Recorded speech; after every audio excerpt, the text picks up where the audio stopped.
Ya, Assalamualaikum warahmatullahi wabarakatuh. Selamat malam sahabat budaya dan pemirsa RRI Net. Senang sekali saya Kiki Kaswara dan rekan saya Anggela Rasati yang akan menemani Anda dalam obrolan budaya malam hari ini dengan tema fungsi bahasa Mandailing. Ya, sahabat budaya, seperti kita ketahui bahwa bahasa daerah adalah bahasa yang berasal dari bahasa ibu sebagai bahasa budaya, merupakan pemersatu intraetnis, mempererat keakraban. Nah, seperti apa dan bagaimana mengenai fungsi serta peranan bahasa daerah, khususnya kali ini bahasa Mandailing. Obrolan budaya kali ini menghadirkan narasumber kita yaitu Bapak Muhammad Bahsan Parinduri. Selamat malam. Iya, silakan Bapak mic-nya bisa diarahkan. Ya, selamat malam. Baik, jadi pemirsa RRI Net dan juga sahabat budaya, Bapak Muhammad Bahsan Parinduri Jasinaloan ya Pak, ya. Benar ya?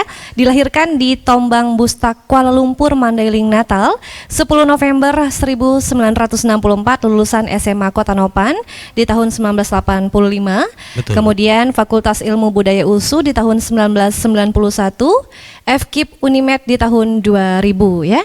Dan sahabat budaya, beliau juga penggiat pemerhati seni budaya dan bahasa Mandailing. Karya-karyanya antara lain menerjemahkan karya William Iskandar dalam buku Mengenal Lebih Jauh William Iskandar dan Si Bulus-Bulus Si Rumbuk-Rumbuk oleh Z Pengaduan Lubis 2011, novel Mandailing Mangi Rurut di tahun 2013, Buras Lopo Mandailing di tahun 2013, Panduan Markobar di tahun 2014, Simo Mosan, Panduan Penulisan Aksara Mandailing Aksara Tulak 2016, Kamus Mandailing Indonesia di tahun 2015 dan banyak lainnya ya Pak ya? Iya, banyak. Iya, seperti kita juga lihat ya di meja ini seabrek buku karya beliau ya. Iya, Oke. seabrek ya. Nih kalau saya disuruh baca nih ya Betul. Kiki ya. Gimana? Waduh, saya mungkin bisa pusing duluan ini ya.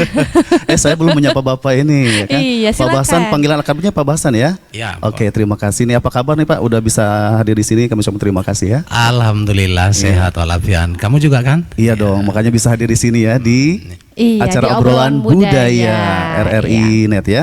Ya. Baik, di kesempatan hari ini tentunya kita akan mengobrol bersama Pak Bahsan ini Betul sekali. seputar tentang kiprah beliau. Benar. Dan juga fungsi bahasa Mandailing tentunya ya. Iya. Oke, silakan Ninggi. Selama ini kan Kiki kita kalau saya ya Kiki taunya Iya. itu Mandailing itu kan marganya Nasution ya Pak. Betul. Lubis ya kan, Harahap ya, kebetulan memang abang ipar saya juga orang Mandailing, Bapak Harahap ya.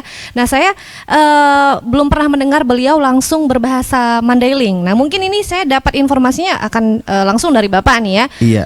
Karena tema kita malam hari ini adalah fungsi bahasa Mandailing, mungkin bisa Bapak jelaskan terlebih dahulu maksud dari tema kita malam hari ini, Pak. Oh iya, jadi secara umum bahasa itu kan punya fungsi 4 ya. Sebagai alat komunikasi, kemudian dia sebagai alat untuk artistik. Ada lagi fungsi bahasa sebagai fungsi filologis dan macam-macam. Tetapi yang paling utama, bahasa adalah perekam budaya ya. Interaksi dalam bahasa dalam membangun budaya dan peradaban suatu bangsa itu sangat penting. Jadi kalau ada unsur-unsur kebudayaan, unsur yang tertingginya atau nomor satunya adalah bahasa gitu. Iya. Nah, Pak, mungkin Kang Kiki ada yang ingin ditanyakan, silakan. Oh iya, di dalam bahasa Mandailing ini saya awam karena saya bukan dari Mandailing ya. Ya. Ini bagaimana tentang asal usul Mandailing ini sendiri Pak, dari apa namanya sejarahnya bahasa ini muncul? Tidak terlepas sebenarnya dari bahasa Austronesia. Bahasa terbanyak di bumi ini kan Austronesia. Ada 1.200 bahasa yang merupakan cabang dari bahasa Austronesia. Yang diyakini oleh peneliti bahasa itu induknya di Taiwan.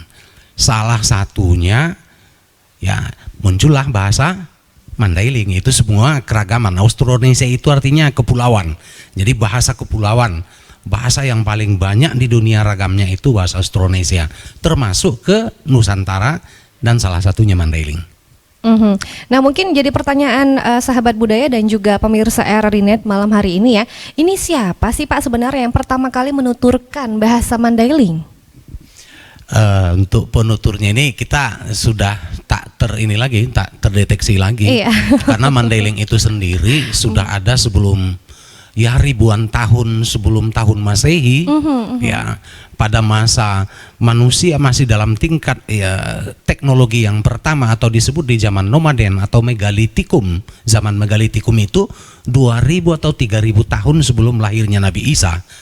Itu sudah ada gitu. Jadi siapa penutur yang pertama, Bapak nggak sampai ke sana, mohon maaf nggak sampai tahu ke sana. Iya ya Pak ya, karena memang sudah sangat jauh sejarahnya ya Pak ya.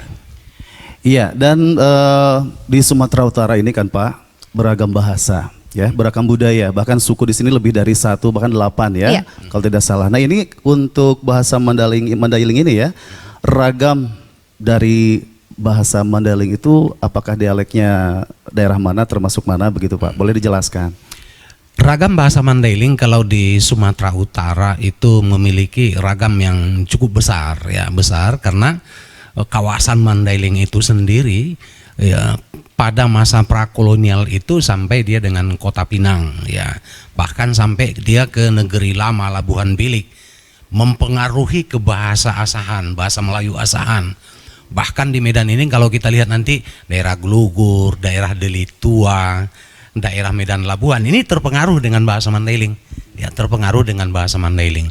Namun secara sensus bahasa di tahun 2010 bahasa Mandailing di Sumatera Utara itu penuturnya sekitar 1.300 orang ya.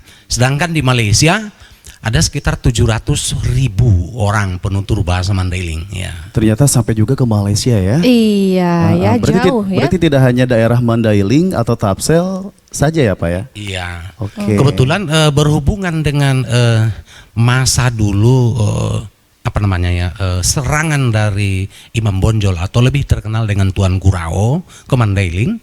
Ini banyak orang Mandailing yang merantau ke Malaysia.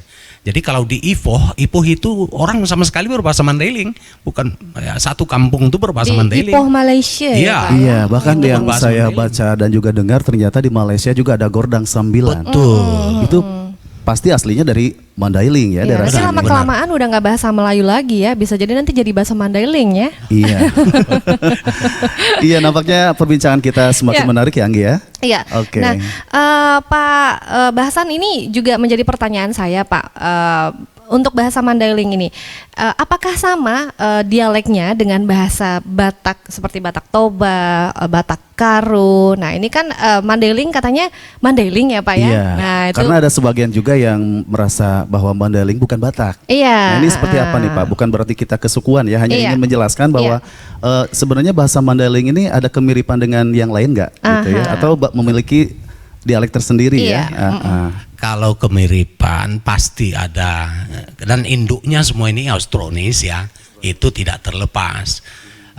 Cuma memang kita orang Mandailing lebih merasa jati dirinya lebih benar merasa disebutkan Mandailing gitu. Iya, tidak ada tanpa Batak Mandailing ada embel gitu ya, di depan Pak. di belakang.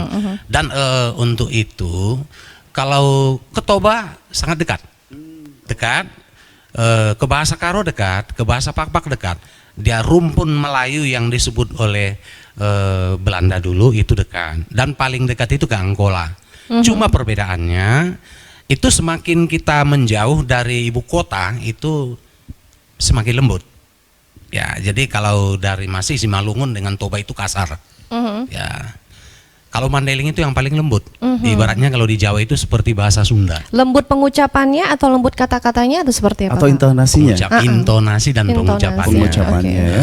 Itu terlepas dari bukan terlepas ya, sejarahnya dari daerahnya yang memang pegunungan atau seperti apa Pak yang membedakan bahwa Angkola dengan Mandailing itu agak Nah, gimana cara berbeda? membedakannya gitu, Pak? seperti Ini itu. Bagaimana bahasa cara Mandailing membedakannya? nih. Nah, ini bahasa Batak Toba Kalau nih. di Angkola dan Toba itu dia seperti bunyi-bunyi sengau seperti eng, nye. Ya, ini jarang muncul. Jadi kalau di Mandailing ada dangka, artinya itu cabang. Di Angkola dan di Toba itu dakka katanya gitu kan. Nah, Dangka dan Danka. dakka. Dakka. Ya. Jadi kalau di Mandailing fonem-fonem sengau ini hidup semua. Mangkuling katanya berbunyi gitu kan. Makuling katanya kalau di Angkola dan di Toba. Nah, jadi Tetapi kalau kita melihat variasi persamaannya masih dekat, karena dia satu rumpun, Iya. kan satu rumpun.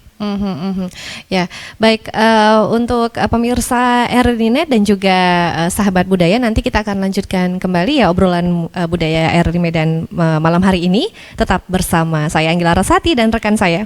Kiki Koswara, tonton apa yang Anda dengar. Assalamualaikum warahmatullahi wabarakatuh. Tumaradu don asapom sasudena. Ise sajope bisa meroban dot menyebarkan virus corona tanpa kita sadari. Karena ini mari kita jago di rumah masing-masing. Ada pedongan pakai masker. Nah betul-betul berdisiplin. Kita jago jarak, kita basuh, kita cuci atau kita basuh tangan dengan sabun untuk mengakhiri wabah COVID-19. Assalamualaikum warahmatullahi wabarakatuh. Ya, pemirsa RRI Net di mana saja Anda berada dan juga sahabat budaya, masih bersama saya Anggila Rasati dan rekan saya. Kiki Koswara untuk Anda. Iya, di dalam obrolan budaya RRI Medan malam Betul. hari ini ya. Iya. Dan masih kita ingin bertanya lebih dalam lagi mengenai bagaimana tentang bahasa Mandailing ya bersama Bapak Muhammad Baksan Parinduri atau Pak Baksan ya. Iya. Dan saya ingin bertanya nih mewakili juga untuk pemirsa RRI Net tentang peran bahasa Mandailing ya, peran bahasa Mandailing dalam mempertahankan budayanya. Kalau ditanya tentang bagaimana peran bahasa Mandailing dalam mempertahankan budaya Mandailing itu sendiri, di Mandailing bahasa ini sangat penting. Orang kalau dia sudah menguasai bahasa Mandailing, terutama di dalam adat istiadat, otomatis itu tingkat sosialnya bertambah. Ya. Oke, berarti bertambah ya. Terus juga mungkin pada saat praktek bahasa Mandailing sendiri sering digunakan pada saat prosesi apa aja nih Pak biasanya? Iya. Yang pertama baik dalam kalau kami namanya siluluton dan siriaon ya. Siluluton itu upacara kematian, siriaon itu upacara kegembiraan. Di Mandailing itu kalau ada hal-hal yang seperti itu, maka akan berkumpullah namanya fungsionaris masyarakat yang disebut dengan Dalian Natolu. Dalian Natolu ini terdiri atas Kahanggi anak Borumora, dan terjadilah permupakatan.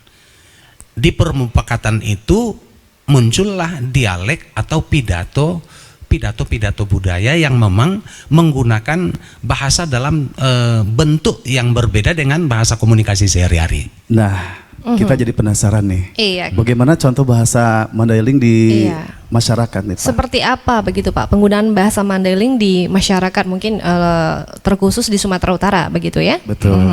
Mungkin Bapak bisa kasih contoh begitu Pak? Kalau contoh dalam interaksi umum bahasa Mandailing itu, kalau kita bertemu sapaannya sekarang sudah itu assalamualaikum ya. Iya. Assalamualaikum.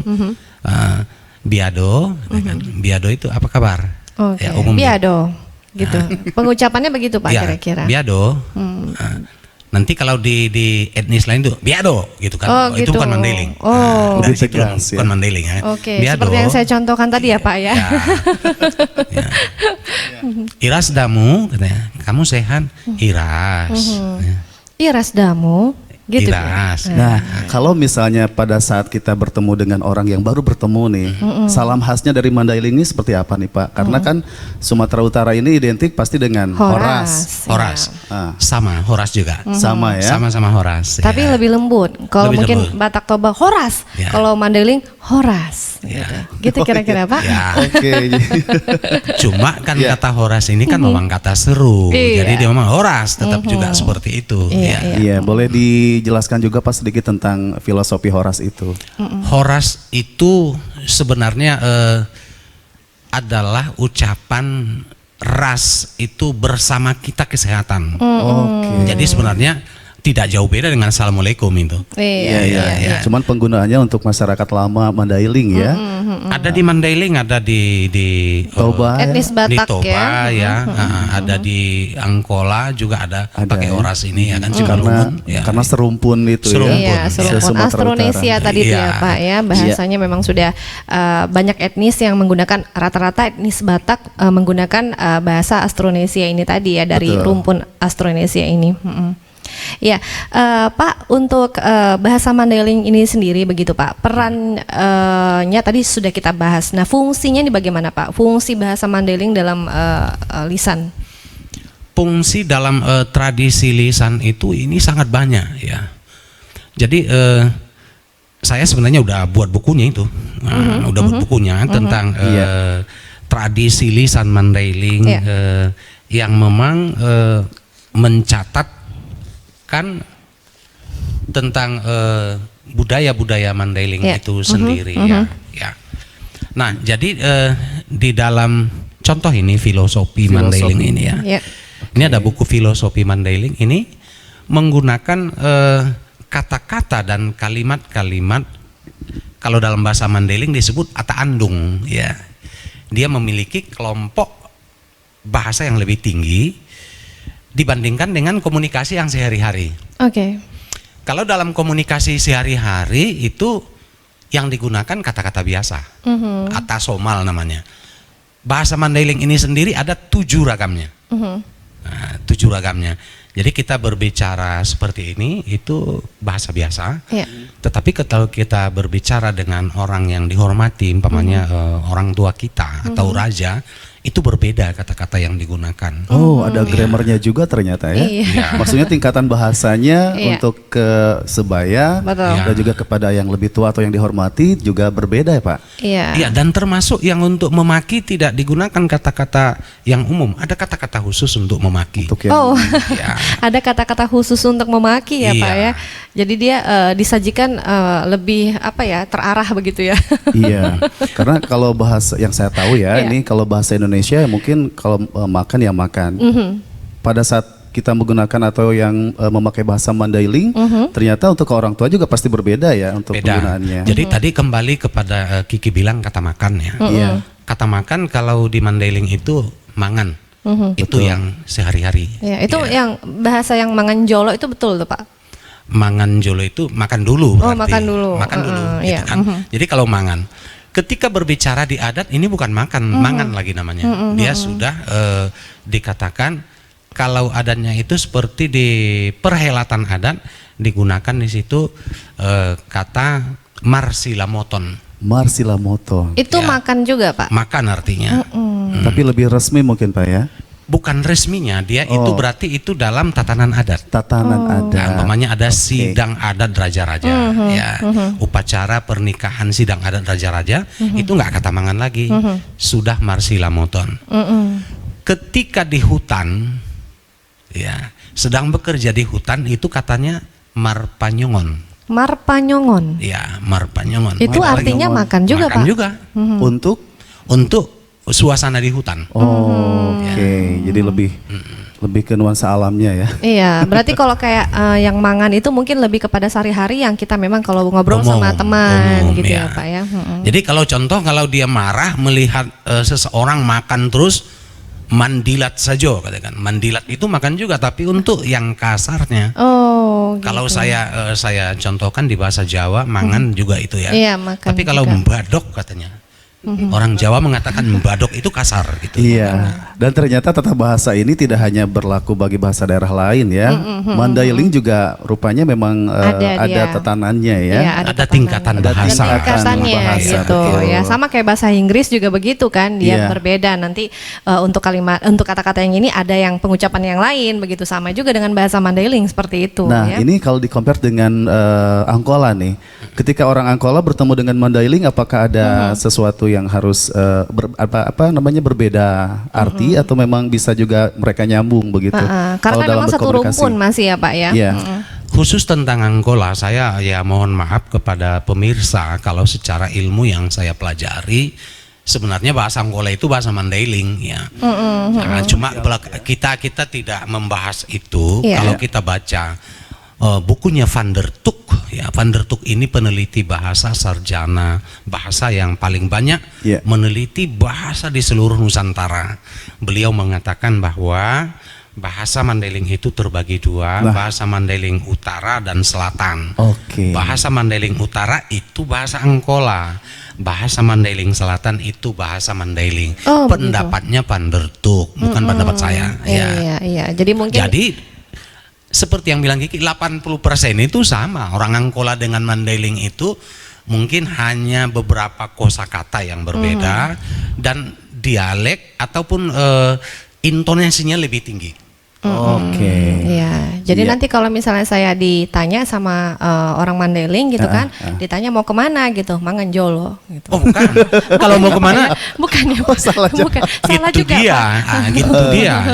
Mau kemana? Gitu. Kalau Manganjolo makan dulu. Kalau nggak ada disiapkan kayak mana kita makan kan gitu.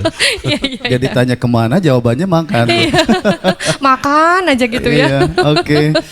Aduh, makin rame ya, makin seru ya untuk obrolan kita. Jadi kita bisa juga lebih mengetahui bagaimana tentang bahasa Mandailing. Ternyata dalam satu wilayah pun dialeknya ya berbeda ya. Walaupun beberapa memang ada yang sama juga ya. Oke, barangkali ada yang ditanyakan lagi. Ini banyak nih pasti tentang banyak Mandailing. sekali. Iya. Nah Pak, ini juga saya selalu bertanya-tanya nih ya, bahasa Mandailing ini kan seperti yang Bapak jelaskan tadi ya, memang bahasa Angkola juga menggunakan bahasa Mandailing seperti itu. Nah Pak, apakah ada perbedaan dengan bahasa Mandailing yang di Sumatera Utara dengan bahasa Mandailing yang di Ipoh begitu Pak? Nah, ini lintas negara nih. Ini lintas negara kan Pak? Satu, yang pertama sebelum ke Ipoh kita ke Sumatera Barat dulu. Iya. Ya. Nah, karena ada di dua situ. kabupaten di Sumatera Barat yang dominan menggunakan bahasa Mandailing. Itu Pasaman Timur, Kabupaten Pasaman Timur dan Pasaman Barat. Wah, itu dominan menggunakan bahasa Mandailing. Itu menggunakan bahasa Mandailing orang Padangnya atau memang orang Mandailing yang di sana? Di situ kan terjadi percampuran.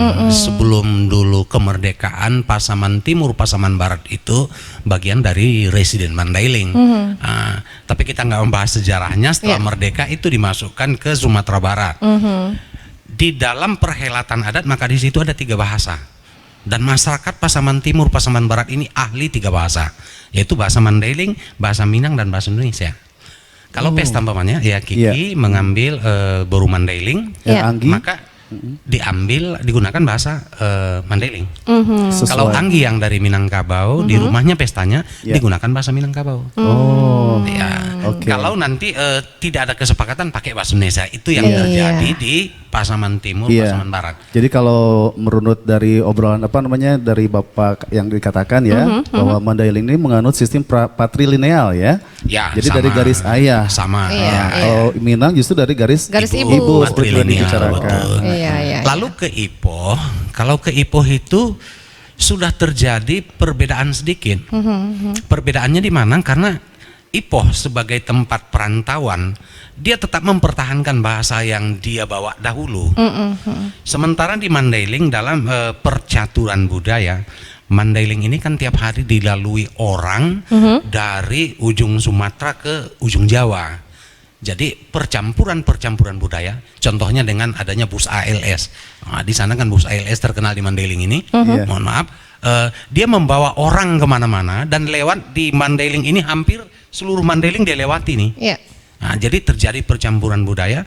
Kadang-kadang bahasa di Ipoh itu lebih bertahan yang aslinya dibanding dengan yang di sini yang bercampur dengan yang segala suku. Etnis lain begitu etnis ya Pak. Lain, Jadi memang justru di Malaysia sana Kiki malah yang aslinya kita bisa dengarkan. Ya, seperti misalnya bahasa Melayu dan bahasa Indonesia. Kalau di sana mungkin bahasa Melayu murninya masih tetap ada. Karena kalau Indonesia ini dari Sabang sampai Merauke, pengaruh bahasa daerah untuk bahasa Indonesia juga ada ya. Baik sahabat budaya dan juga pendengar serta pemirsa RRI Net, kita akan kembali berbincang dengan Bapak Muhammad Baksan Parinduri setelah yang satu ini. Jair Mandailing untuk Tortor Raja-Raja Nasution.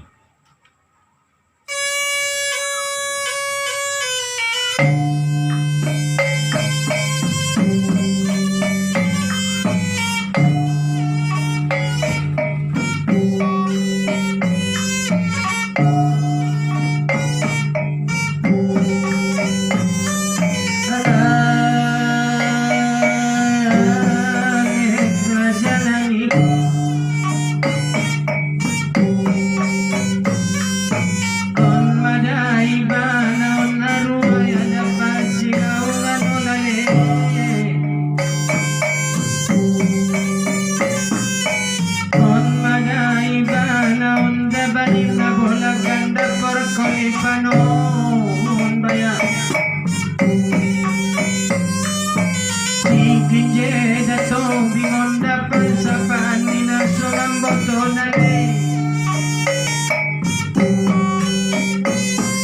dapangan dunganon madaling kulinas wadahon lale dia naramion kaya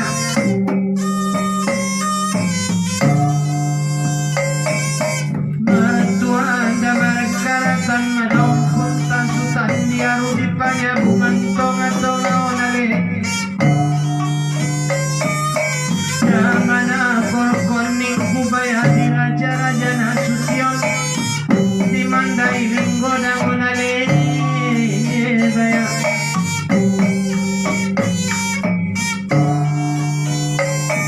Sari dama daun dion puntau di utas yang tarolale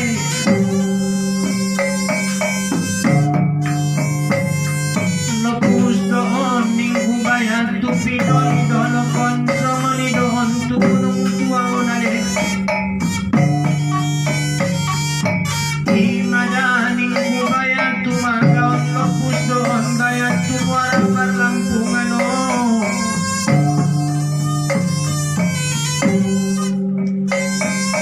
Somoni doon ning putuluan-luan ni siyabunale Di raja-raja daning kuda sutyono baya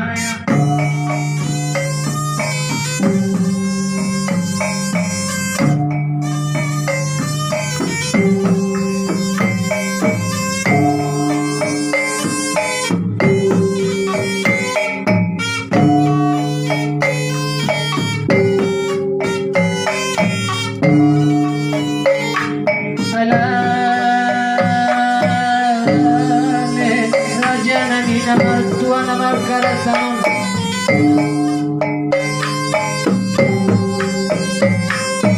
On madada para taring na sumar namin taponale baya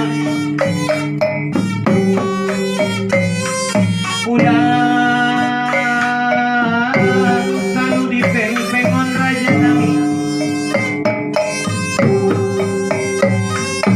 Nadungan danon biswana sumigat jari-jari onale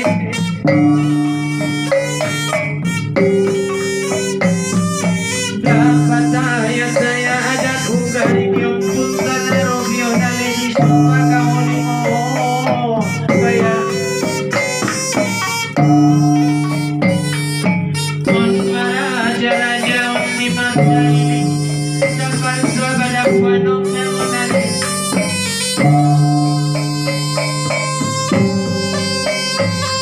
Utatang daun minggu siang kering marapion daratan jamaton Diadian baniau nalek Manjoli ngaun tudolong malena dari napusai madaun sarabia di pidolio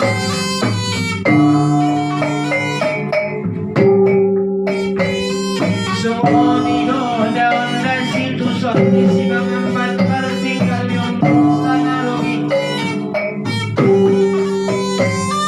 Yang pas korma minggu raja nangis Tutor nama rumah Tuhan karatan onale Udah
sa nalaman silang seutangol damanukot konon datang na sambilan nonay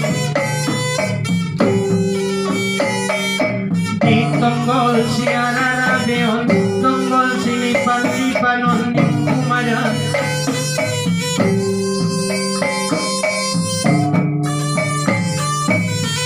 Tarok sila'y kung dolokonanin di pintu gajah halaman yung kirot isi maamihan nanon lingku di raja na sutyono nane maya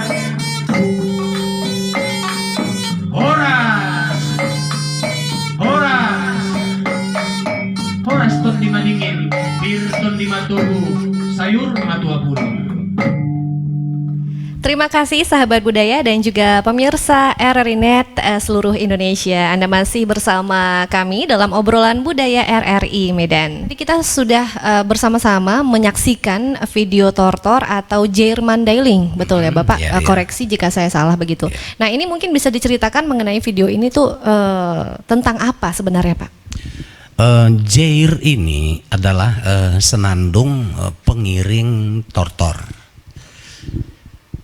Raja-raja di Mandailing itu kalau manortor yang dipakai jair, bukan onang-onang. Nah, beda ya itulah. Pak, beda ya? Beda. Perbedaannya nanti kita bisa lihat dari fungsi dan tujuannya atau dari segi bentuknya. Kalau jair ini dia pemaparan lepas. Kalau onang-onang itu pantun, dia untayan pantun itu menjadi onang-onang. Jadi orang maronang-onang itu pasti kalau A di baris pertama, baris ketiga pasti A, I di baris kedua, di baris keempat pasti I. Kalau jair enggak. Jadi jair yang di video tadi, di video kita itu menceritakan tentang asal usul atau kisah tentang Raja-Raja Nasution.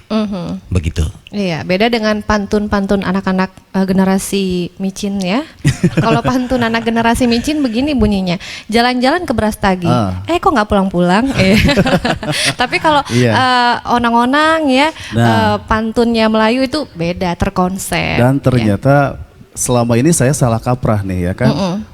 Taunya istilah dalam sambut pengantin itu onang-onang. Ternyata memang yang aslinya atau yang seharusnya itu seperti apa nih Pak, tadi boleh dibicarakan lagi?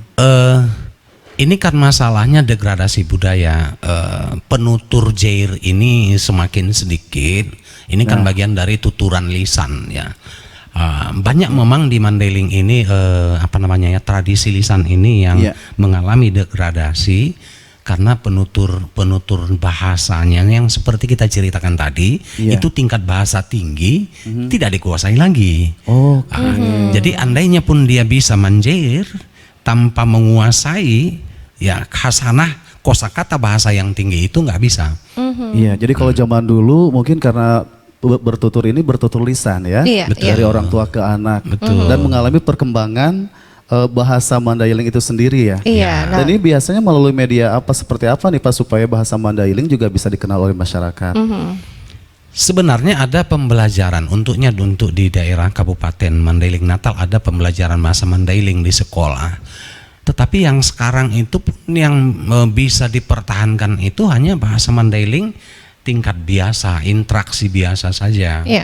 Karena jarangnya sekarang upacara-upacara adat besar, kemudian juga dokumentasi tentang penggunaan kosakata itu juga tidak terlalu banyak. Itu salah satu yang membuat saya bersemangat untuk menulis buku atau menjadi mempertahankan bahasa. Tetapi kalau mohon maaf di kamus ini sebagian besar ini sudah tercatat. Kamus Mandailing ini merupakan salah satu kamus daerah yang tertebal, yang kosakata yang terbanyak. Jadi di sini kata-kata tinggi yang saya sebutkan itu sudah ditampilkan supaya tidak hilang. Jadi salah satu bentuk dokumennya adalah berupa buku ya. Kamus ini. Jadi sahabat budaya jika punya calon orang Mandailing mungkin ingin belajar bahasa Mandailingnya, ini kamusnya tebal. Ada kamusnya ya, tebal. Iya. Ini kalau memang niat mau belajar bahasa Mandailing ini harus punya kamusnya. Betul. Ya. Dan kalau kita sih sebenarnya senang sekali membaca, tapi ada juga nih apalagi generasi muda ya Iya. yang pengen lebih praktis Iya betul. menguasai bahasa Mandailing. Ini kira-kira ada format lain nggak pas selain buku? Ada sebenarnya di kalau kita buka di Google ada kamus online ya kan. Memang betul sekarang di zaman iptek yang tinggi ini masyarakat kita ataupun anak-anak Mandailing itu terutama yang di perantauan ya berbeda dengan yang mungkin yang etnik lain seperti saudara kita dari Toba atau dari Karo dari Jawa itu mempertahankan bahasa induknya, bahasa ibunya. Kalau orang Mandailing contoh di Medan ini itu sebagian besar tidak. Orang Mandailing ini kan paling mudah bersosialisasi, ya. Jarang mempertahankan itu, jarang ya. Hanya beberapa saja mungkin di kawasan Tembung, Bandar Slamet, itulah yang mungkin yang bisa mempertahankan bahasa daerahnya. Nah, Pak Hasan mengenai penggunaan bahasa ini ya Pak ya, mungkin tidak hanya etnis Mandailing saja, tapi memang ada beberapa etnis yang anak mudanya tuh kayaknya sudah jarang begitu Pak menggunakan bahasa daerahnya sendiri ya. Nah, contohnya mungkin nama saya Anggi Pak, tapi saya orang Jawa sebenarnya ya. Nah, saya sendiri juga tidak begitu ahli dalam berbahasa Jawa karena memang dari kecil tidak dibiasakan. Nah, mungkin banyak juga terjadi pada etnis-etnis lainnya, termasuk etnis Mandailing dan etnis lainnya begitu. Anak-anak mudanya itu remaja-remajanya sudah jarang menggunakan bahasa daerahnya. Itu kenapa ya Pak? Iya, yang pertama memang kita kan ini tantangannya kan nasionalisasi. Ketika negara ini berhasil mengembangkan sikap nasionalisasi, pasti primordialisme atau rasa kedaerahan ini berkurang. Iya. Anggi masih bisa bahasa Jawa kasar? Nggak bisa Pak. Nggak bisa ya. Nggak. Barangkali kalau ditanya ya jenenge siopo gitu, Anggi itu bahasa tahu, biasa. iya. Tapi kalau saya nanya Anggi, walaupun saya Romani, asmane sinten? Itu asmane sinten itu udah masuk bahasa Jawa Kromo. Ya. Yang Jawa-Jawa udah Ya di Solo penggunanya itu tingkat tinggi. Jadi anak-anak tidak tertarik lagi dengan seperti itu. mungkin Itu kalau ditanya jenengnya sopo itu masih masih ngerti, umum, masih tahu masih Pak. umum. Iya, Tapi kalau asmane sinten, asma itu nama, karo jenenge siopo ya podo-podo. Ya kan gitu sami mawon bahasa Iya. Suami Jawanya. Bawon. Ini kita jadi beralih ke Jawa ya. Contoh tadi. Contohnya. Karena saya orang Jawa Betul. loh, Kiki. Nah, ini salah satu kalau kita melihat compare ya atau perbandingan dengan bahasa lain. Iya. Untuk pengenalan bahasa daerah ini salah satunya adalah melalui lagu. Apakah dari Mandailing juga banyak contoh-contoh lagu yang juga dihadirkan begitu atau diperkenalkan kepada generasinya? Banyak lagu sebenarnya ya, tetapi ini kan cepat kali teknologi seperti Android ini luar biasa perkembangannya, tidak terimbangi. Betul. Tidak terimbangi. Lalu kebutuhan anak-anak memang sekarang dengan yang mereka butuhkan rasa dia itu bahasa Inggris gitu ya kan, atau bahasa Mandarin atau bahasa Arab gitu. Jadi untuk mempelajari Mandailing dia padakan saja apa yang dia dapat di rumah, yang dia dengar dari orang tua gitu. Iya. Jadi kalau pembelajaran khususnya ya belum ada. Kalau di kota-kota besar, kalau di Mandailing ada ya. Jadi memang harus dibiasakan dulu dari rumah begitu Betul. biar anak-anak mudanya juga jadi berbahasa daerahnya sendiri ya. Betul. Dan untuk identitasnya juga misalnya tentang alat-alat musiknya juga mungkin bisa diperkenalkan ya. Iya, Jadi perkembangan bahasa Mandailing juga semakin mudah untuk dikuasai atau dipergunakan oleh generasi mudanya. Iya. Nah, berbicara mengenai perkembangan bahasa Mandailing nih, menurut pengamatan Pak Hasan sendiri ini bagaimana Pak kalau untuk perkembangan bahasa Mandailing di Sumatera Utara ya Pak ya? Ya. Pak Bahsan bukan Pak Hasan ya. Iya, Pak Bahsan. Iya. Jadi untuk Sumatera Utara perkembangannya kalau kita katakan tidak termasuk terancam, belum termasuk bahasa yang Ini terancam maksudnya bagaimana Pak? Kalau UNESCO kan menentukan bahwa kalau satu bahasa penuturnya tidak lebih dari 2.000 orang, itu bahasa itu terancam. Ya. Iya, bisa hilang begitu. Bisa ya, Pak? hilang, Bisa tetapi punah ya. di Mandailing ada yang seperti itu. Karena di Mandailing itu kan ada 4 bahasa umum ya, bahasa Mandailing, bahasa pesisir untuk pantai barat, ada bahasa Lubu namanya, dan ada bahasa Ulu. Bahasa Lubu ini bahasanya orang Siladang, mohon maaf namanya ya, itu nggak sampai 2.000 lagi penuturnya, ya terancam. Karena mohon maaf, negara kita ini kan tidak seperti negara orang lain. Saya bicara linguis saja ya. Iya. Kita memiliki bahasa itu 700-an bahasa di Banyak Indonesia. sekali, Pak. Jadi tidak mudah memang untuk pemerintah untuk mempertahankan ini semua. Beberapa di daerah Sulawesi dan di Papua ini sudah banyak yang terancam, bahkan sudah ada kalau tidak salah 3 yang sama sekali habis. Iya. Bahasa itu tidak ada penuturnya. Sayang sekali ya Pak ya, akhirnya Sayang punah sekali. begitu saja ya. Betul. Iya. Iya, untuk bahasa Mandailing ini ya Kiki Betul, ya, ya. memang tentunya ada kendala ya Pak dalam Kendala. pengembangan bahasa Mandailing ini. Nah, seperti yang sudah saya utarakan tadi Pak, banyak anak-anak muda yang memang sudah jarang menggunakan bahasa daerahnya, termasuk mungkin yang anak-anak muda Mandailing. Nah, apakah ini salah satu kendala Pak? Bisa disebut kendala dalam pengembangan bahasa Mandailing ini? Tidak hanya itu sebenarnya, itu salah satu termasuk untuk penyediaan tenaga bahasa ya. Jadi di Mandailing itu yang sekarang terjadi itu memang ada diajarkan bahasa Mandailing, tetapi kompetensinya tentang bahasa Mandailing, kalau dulu ada SGB, ada SPG, bahkan sekolah guru itu nomor 3 di Indonesia itu di Mandailing. Yang pertama Surakarta, yang kedua Port Dekok Bukit Tinggi, yang ketiga itu tadi Willem Iskandar di Tanobato Mandailing. Iya. Di situ muncullah guru-guru yang mengajarkan bahasa Mandailing. Belakangan ini berkembang di Unimed nggak ada lagi. Yang sekarang di Sumatera Utara ya, Unimed nggak ada lagi pembelajaran bahasa Mandailing. Otomatis tidak ada produk keguruan yang mengajarkan bahasa Mandailing. Ya, Itu kendalanya ya Pak ya. Iya, mohon maafnya pun kalau ada penataran di kabupaten pun itu sering memanggil saya untuk narasumber ke sana. Jadi udah dari kota kembali ke desa gitu. Iya. Aturannya kan kita belajar ke sana, ini enggak. Karena narasumber secara ilmiah mungkin udah lebih banyak di kota tinggal gitu. Iya. Dan ini Pak, saya tertarik sekali dengan buku-buku yang ada di meja sini. Iya, Ini memang semuanya tertarik tapi nggak boleh bawa pulang ya. Nggak boleh. dan ini memang sebagai bagian dari pelestari budaya melalui media cetak. Nah, ini seberapa frekuensinya atau seringkah buku-buku yang menghadirkan dengan nuansa Mandailing nih Pak? Iya. Jadi buku-buku ini sebenarnya masih sebagian dari karya-karya saya. Saya banyak menulis dari mahasiswa dulu. Oh iya. Ya, dari Iya.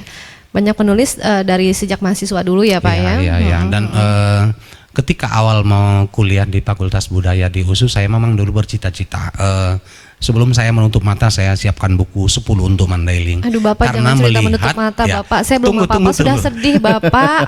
Karena melihat dulu sangat susah. Saya ke Gramedia, ke toko buku itu hampir nggak ada buku Mandailing gitu. Ketika itu ya mungkin kita kan masih idealis-idealisnya itu. Iya. Kalau di tahun-tahun pertama kuliah, saya kuliah di USU itu tahun 1985. Nanti saya kalau udah ini nanti saya akan tulis 10 buku. Jiwa untuk, kemandailingan itu ya Pak. Ya, dan hari ini saya udah tulis 8, tinggal 2 lagi utang saya gitu. Tinggal 2 lagi gitu ya Pak ya. Nah, total dari kiprah Bapak berkarya dalam bahasa Mandailing melalui buku, ini sudah ada berapa totalnya nih Pak kalau dirunut dari awal sampai sekarang? Yang sendiri saya tulis 8 buku. 8 buku. 8 buku. Wah, luar biasa, 8 Bapak. buku ya. Dan ini masih sedang dikerjakan 2 lagi. Oh ya. berkarya terus ya Iya. untuk kelestarian dari bahasa Mandailing. Luar biasa Bapak. Iya. Bapak menulis aja udah nggak pusing. Saya masih disuruh baca aja udah pusing duluan Pak. Iya. Konon lagi disuruh tulis ya, Betul. tapi memang luar biasa Bapak dalam pelestarian bahasa Mandailing ini Bapak. Baik Kiki, Iya, Ngi. kita jeda sejenak ya. Boleh. Dan sahabat budaya jangan kemana-mana, tetap bersama kami dalam obrolan budaya RRI Medan. Tonton yang Anda dengar. Raptama Entertainer, Ende Niendeng.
Ya, sahabat budaya, pendengar dan juga pemirsa RRI Net, tadi kita saksikan instrumen ending-ending.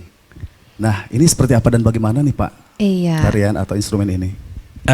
Endeng-endeng ini kan salah satu ya tradisi lisan atau nyanyian dari Mandailing sampai ini, bahkan sampai ke Rantau Parapat ini ya, karena dibawa oleh masyarakatnya jauh ya, bahkan di Medan gitu.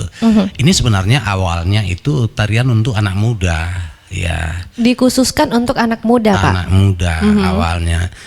Jadi kalau di Mandailing itu kan beda dia. Kalau tadi Jair itu khusus untuk yang tua-tua, raja-raja. Oh, oke. Tapi kalau untuk endeng-endeng ini adalah jenis tarian ataupun senandung yang digunakan untuk anak muda. Oh, lebih Khusus ke untuk anak muda. pergaulan ya? Betul. Mungkin kalau Kiki Jerman Mandailing, saya endeng-endeng. Oh, tentu sama.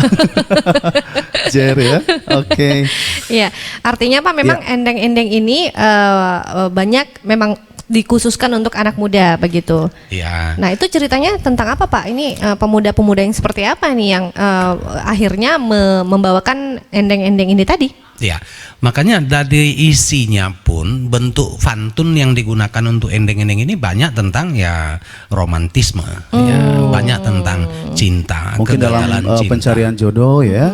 Betul, atau ada nanti yang patah hati dan sebagainya, banyak cerita cinta lah di dalamnya. Lah bayada. Ya gitu ya Pak ya? Alah baya ya. Alah bayada ya. Aduh. Itu selalu hai. hadir ya kata-kata itu ya Pak. Ya, baya itu kan baya sebenarnya. Iya. Bahasa Mandailing ini dia ada kemiripan dengan bahasa Inggris bahwa intonasi sangat menentukan arti. Oh, Ya. oke. Jadi bagas dengan bagas itu berbeda artinya. Kalau bagas rumah, kalau bagas artinya dalam. Nah gimana cara membedakannya tuh Pak? Bagas, Bagas intonasinya datar, bagas. bagas, Bagas bagas. artinya rumah. Oke. Bahkan ada satu kalimat Aha. dia terdiri dari kata yang sama tapi berbeda artinya. Nah itu bagaimana Pak? Mata, matamu, mamataisa, sangamata, katakan. Mata, matamu, mata Isa, Mamataisa, Mama Taisa, sangamata. sangamata. Ya, mata serius artinya. Mata, bukan mata. Kalau mata, ini mata. Iya. Melihat. Mata, matamu, mata. Mamataisa, memperhatikan. Oh. Sangamata, mata dengan tegas, itu artinya mentah. Sangamata. Contohnya masak nasi, Iya. nanti mentah nasinya gitu. Setengah matang begitu. Iya. Oh, begitu Pak jadi artinya. 4 kata mata yang digunakan itu dengan intonasi yang berbeda, artinya berbeda. Oke, kalau itu intonasi. Kalau Intonasi. dalam kamus bahasa Mandailing, apakah ada tanda atau seru atau apa begitu yang bisa membedakan Pak? Dari Kita satu buat kata? tanda, kebetulan tentang kamus tadi kita buat tanda bahwa sebagian besar kata-kata sifat di Mandailing, hampir 90% itu berpengaruh artinya karena intonasi. Oh begitu. Intonasi. Iya, iya, Ya, iya. berpengaruh 90%. Jadi banyak sekali kata-kata di bahasa Mandailing itu yang artinya akan berubah kalau salah pengucapan. Jadi baya seperti tadi bukan baya, ois baya gitu kan. Itu bahasa Mandailing. Aduhai kan gitu kan. Wis baya. Itu betul. Itu dia dialek Itu bahasa ya, Pak, Mandailing ya? itu. Iya. Betul ya. Jadi memang nggak akan karena mungkin ada dia darah-darah "Ois baya," Mandailing gitu, tadi nggak. ya. Nggak. Ya, wis baya. Cocok ya? Iya, Kalau saya cocok. mengucapkannya. Iya, kalau saya memang beda suku, tetapi juga ingin tertarik sekali ya Iya. kan mengenai penguasaan bahasa Mandailing ini. Tadi Bapak bilang melalui percetakan ya, melalui Iya. buku, terus juga ada kamusnya ya. Betul sekali. Kamus online juga sudah ada. Sudah ada. Artinya ini tergantung dari kemauan generasi kita. Benar sekali. Pengenalan dengan alat musik juga sudah ya. Artinya mudah-mudahan ini juga insya Allah semakin minati, Iya. terutama untuk generasi penerus ya. Betul sekali. Iya, Agar dan- memang dapat mempertahankan budaya itu tadi ya, Pak Iya, ya. betul. Dan tentunya memang peran bahasa Mandailing dalam pempertahanan budaya ini tadi menemukan tantangan-tantangan tersendiri begitu ya, Betul, Pak. Ya iya, mungkin ada yang ingin Bapak sampaikan singkat lah ya. Betul, iya. Dalam obrolan kita ini untuk mempertahankan budaya Mandailing itu sendiri melalui bahasa, mungkin bisa Bapak sampaikan Iya. agar bisa menjadi inspirasi juga begitu, Pak. Sebenarnya kan kita punya ada balai bahasa di Sumatera Utara Iya. ya, yang artinya ini berbeda dengan balai bahasa di tempat lain. Saya pernah ikut menjadi narasumber ke Jakarta untuk ini dan pernah saya sampaikan di depan tim itu atau di balai itu Kementerian Pendidikan dan Kebudayaan. Untuk Sumatera Utara itu tidak sama dengan balai bahasa umpamanya di Jambi. Jambi memang satu bahasa. Kalau Sumatera Utara dikatakan satu balai bahasa, kita berapa etnik? Iya, Tentu betul. harusnya memiliki jatah yang berbeda. Iya. Kita ada Melayu, ada Jawa, ada kemudian kita sendiri ada Multi etnis ya Pak iya, ya, etnis Sumatera yang Utara ini. karena pemertahanan bahasa. Betul. Kalau alokasi yang diberikan pemerintah sama umpamanya tadi seperti Jambi dengan Sumatera Utara sama, tentu itu riskan untuk budaya dan bahasa. Iya, kurang maksimal ya Pak. Kurang maksimal karena kita multi etnis. Betul kan gitu sekali. ya. Betul. Nah, yang kedua juga peran dari pemerintah kabupaten juga ya, tidak mengurangi mungkin penghargaan kita kepada bahasa Indonesia untuk acara-acara tertentu menggunakan bahasa etnik masing-masing. Ya. Jadi ini yang satu kendala. Di satu kendala di mana kita dituntut untuk menggunakan bahasa Indonesia yang baik dan benar. Di sisi lain, bagaimana kita mempertahankan bahasa etnik, bahasa daerah masing-masing gitu ya. Jadi itu makan pisau dua mata gitu ya, yang saling Satu merugikan. tajam, ya, iya ya, Pak. ya, Iya, untuk betul, merugikan. betul. Gitu. Tergantung penggunaannya begitu ya Pak ya. Kalau pakai yang tajam jadi sakit. Kalau yang tumpul nggak sakit ya. Kalau di sarungnya nggak sakit dua-dua. Iya, benar. Masih di sarung. Intinya adalah sarungnya. Betul. Iya, biar aman. Ya, dan mudah-mudahan ini generasi muda juga lebih Ya. tertarik dengan banyaknya media Betul. untuk pengenalan bahasa Mandailing itu sendiri. Anggi, Saya, akhirnya wis Bay ya. tuntas sudah ya. Iya. Sebenarnya banyak sekali ya yang harus Banyak kita sekali, tanyakan karena iya. terbatasnya waktu. Boleh silakan untuk Anggi bisa menutup acara ini kesempatan hari ini. Iya, oh tentu sekali. Kamu ingin melihat saya menutup-nutup ya? Baik, Iya. sahabat budaya dan juga pemirsa Rnet di mana saja Anda berada, tuntas sudah ya obrolan budaya kita malam hari ini bersama Bapak Bahsan Parinduri Jasina Loan. Iya. Terima kasih Bapak untuk waktunya sudah Sama-sama. berbincang-bincang bersama saya dan juga Kiki ya Iya. malam hari ini ya Pak ya. Semoga Bapak sehat selalu. Amin, sama-sama kita semua. Iya, ya, dengan pemirsa. agar ya, bisa ya. terus melestarikan bahasa Mandailing ya Pak ya. Amin, amin, Iya, amin. yang pasti kuasai bahasa asing, utamakan bahasa Indonesia dan lestarikan bahasa daerah. Akhirnya saya Anggila Rasati, Saya Kiki Koswara. pamit undur diri. Wassalamualaikum warahmatullahi wabarakatuh.